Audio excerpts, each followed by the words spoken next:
नमस्कार, ओम शांति। आज व्यक्ति में सब कुछ है, कहीं ना कहीं सहन शक्ति की कमी नजर आ रही है। टॉलरेंस पावर, ये टॉलरेंस पावर कम क्यों हो रही है, इसका कभी जानने का आपने प्रयत्न किया?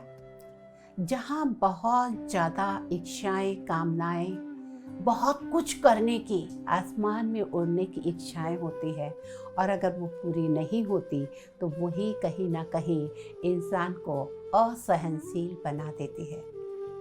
लेकिन अगर हम सहनशील रहते हैं, सहन करने की शक्ति हमारे पास होती है, तो हम देवता भी बन सकते हैं।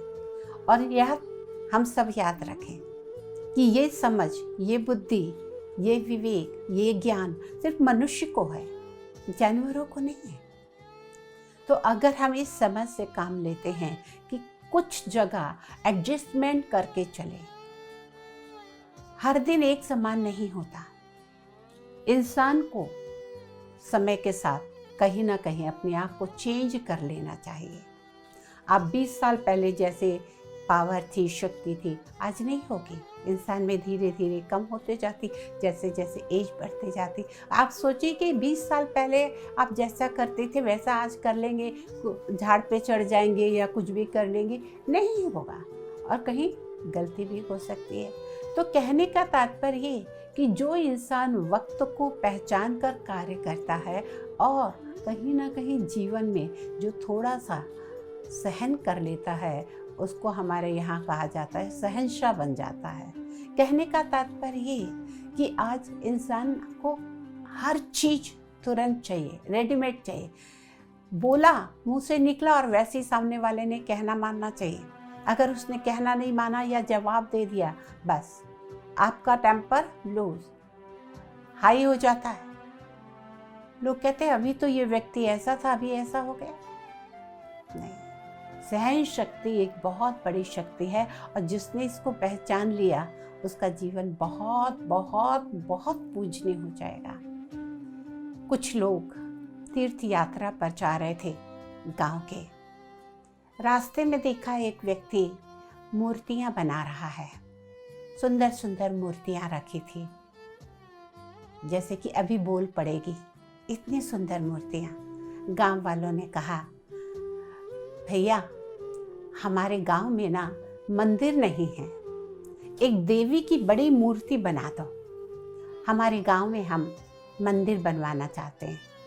उसने कहा ठीक है, आप लोग तीर्थ यात्रा पर जा रहे हैं, तीर्थ यात्रा करके लौट आइए, हो सकता है तब तक बन जाए। उन्होंने कहा ठीक है। वो एक पत्थर बहुत बड़ा लेकर आया और छेनी हथौड़ी से पत्थर को कट करने लगा, शेप देने के लिए देवी का। लेकिन 6-7 दिन में वो पत्थर टूट गया। उसको उसने साइड में रख दिया और जाके पहाड़ी पर से दूसरा बहुत मजबूत पत्थर लेकर आया और फिर उसे छेनी हथौड़ी से कट कर करके देवी का शेप देने लगा। लेकिन ये दूसरा पत्थर पे 1 महीने के बाद टूट गया। उस मूर्तिकार ने उस पत्थर को भी साइड में रख दिया और एक तीसरा पत्थर लेकर आया और फिर वही छेनी हथौड़ी से मार शेप देना, और करीब हम समझते हैं 1-1.5 महीना लगा होगा। बहुत सुंदर देवी की मूर्ति बन गई। और तब उस मूर्तिकार ने उन गांव वालों को मैसेज भेजा, आके अपनी मूर्ति ले जाइए, तैयार है। गांव वाले सभी आए और देख के इतने खुश हो गए, लगता था देवी अब भी बोल पड़ेगी। आंखें इतनी सुंदर मूर्ति। और गांव वाले इतने खुश हो गए कि उन्होंने उस मूर्तिकार से कहा कि भाई इतनी सुंदर मूर्ति बनाई है, क्यों ना तुम ही मंदिर ही बना दो। जो भी किसी न किसी को तो देना ही है, तो उसको ठेका दे दिया कि मंदिर तुम ही बना दो। मूर्तिकार ने कहा ठीक है। और वो मूर्तिकार गांव पहुंचा, सब कुछ लेके और पहला पत्थर जो 8 दिन में टूट गया था, उसको कट कर करके उसने मंदिर की सीढ़ियां बना दी। दूसरा पत्थर जो 20-25 दिन तक मार सहते रहा था छेनी हथौड़ी का, वो जो टूटा था उसको मंदिर के सामने, मूर्ति के सामने, वो पिलर होता है, वो पिलर बना दिया। और जो पत्थर 1.5 महीने तक छेनी हथौड़ी की मार सहन करते रहा, यानी सुंदर मूर्ति बन गई, उसको देवी के स्थान स्थापित कर दिया गया और बहुत सुंदर मंदिर बनके तैयार हो गया। पत्थर तीनों एक ही पहाड़ के, लेकिन पहला पत्थर जो सिर्फ 7 दिन मार सह सका छेनी हथौड़ी की, वो क्या बना? सीढ़ियाँ। लोग उस पे क्या करते? पैर रख के जाते, कोई वैल्यू नहीं थी। दूसरा पत्थर मंदिर की देवी के सामने पिलर बना, तो लोग क्या करते थे? उसका क्या उपयोग होता था? देवी को हार चढ़ाया, फूल चढ़ाया, प्रसाद चढ़ाया, दिया जलाया, और हाथ जो गंदे हुए तो उस पिलर से पोंछते थे।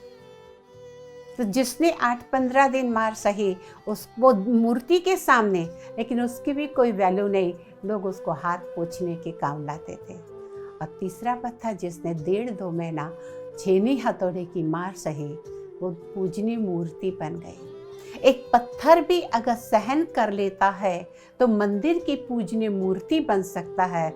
अगर हम इंसान भी सहन कर लें तो क्या हम चैतन्य जीवित मूर्ति नहीं बन सकते? वो पत्थर की मूर्ति पूजनीय हो गई तो क्या हम पूजनीय नहीं हो सकते? पूजनीय होने का मतलब ये नहीं कि कोई आपकी आरती उतारेगा या हार चढ़ाएगा। लोग यही कहे कि कितने अच्छे गुण हैं इनमें, कितनी सहन शक्ति है। देखो अभी अभी वो व्यक्ति इतना बोल गया, लेकिन इस इंसान ने एक शब्द भी नहीं बोला। सहन शक्ति जीवन में बहुत बहुत काम की चीज है, और आज इसी चीज का अभाव इंसान के जीवन में सबसे ज्यादा दिख रहा है।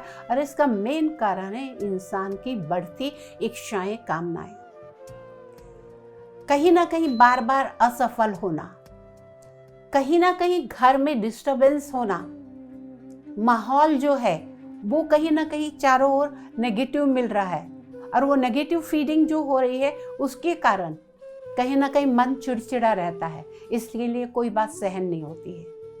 और दूसरा कारण कहीं ना कहीं नहीं सहन होने का ईगो भी है।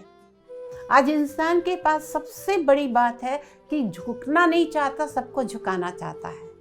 और जब ईगो उसका हर्ट होता है तो वो कहता मैं कम हूँ क्या, मैं 4 गुना उसका हर्ट करूँगा। और यहीं से बात बढ़ती जाती है। छोटी छोटी बातों के लिए कितने बड़े बड़े झगड़े, कितने लोगों के सिर हाथ पैर टूट रहे हैं, रोज आप टीवी में पेपर में पढ़ते होंगे। कारण सहन शक्ति नहीं है। थोड़ा सा धीरज रख लें, थोड़ा सा सहन कर लें तो आप भी पूजनीय मूर्ति बन सकते हैं। आज के लिए बस इतना ही। ओम शांति।